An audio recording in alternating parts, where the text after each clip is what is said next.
Latest news updates కోసం ఇప్పుడే download చేసుకోండి media effects app. Welcome to media effects. Team India head కోచ్గా రాహుల్ ద్రావిడ్ తప్పుకోనున్నారు. ఈ విషయాన్ని బీసీసీఐ సెక్రటరీ జయేష్ స్వయంగా ధృవీకరించారు. కొత్త కోచ్ కోసం త్వరలో ప్రకటన జారీ చేయబోతున్నట్టు తెలిపారు. అయితే మరోసారి కోచ్ పదవి కోసం ద్రావిడ్ దరఖాస్తు చేసుకోవచ్చని అన్నారు.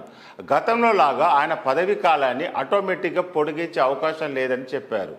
హెడ్ కోచ్గా రాహుల్ పదవి కాలం జూన్ వరకే కాబట్టి ఆయన కావాలంటే మళ్ళీ దరఖాస్తు చేసుకోవచ్చు. కొత్త కోచ్ భారతీయుడా విదేశీయుడా అనేది చెప్పలేము. అది సిఎస్సి నిర్ణయంపై ఆధారపడి ఉంటుందని జయేష్ షా మీడియాతో వ్యాఖ్యానించారు. ఒక్క ఫార్మాట్కు ఒక్క కోచ్ నియమించే అవకాశం లేదని ఆయన తేల్చి చెప్పారు. భారత్లో ఇంతకు ముందు ఎన్నడూ కూడా ఇలా చేయలేదని చెప్పారు.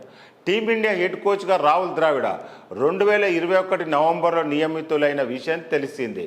2023 వన్డే ప్రపంచ కప్ తర్వాత ఆయన పదవి కాలం ముగియడంతో ఈ జూన్ వరకు రాహుల్ కాంట్రాక్టును బీసీసీఐ పొడిగించింది.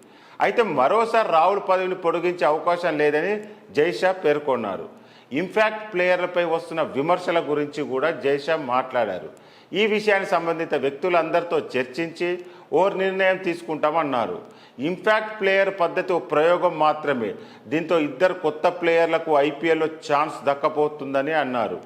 ఆల్రౌండర్ అభివృద్ధికి ఇంపాక్ట్ ప్లేయర్ వ్యవస్థ అడ్డుపడుతుందన్న విమర్శకు ఆయన ఈ మేరకు సమాధానం ఇచ్చారు. అంతర్జాతీయ క్రికెటర్ల నుంచి టీమిండియా వెటరనర్ రోహిత్ శర్మ వరకు అనేక మంది ఇంపాక్ట్ ప్లేయర్ విధానాన్ని విమర్శించిన విషయం తెలిసిందే.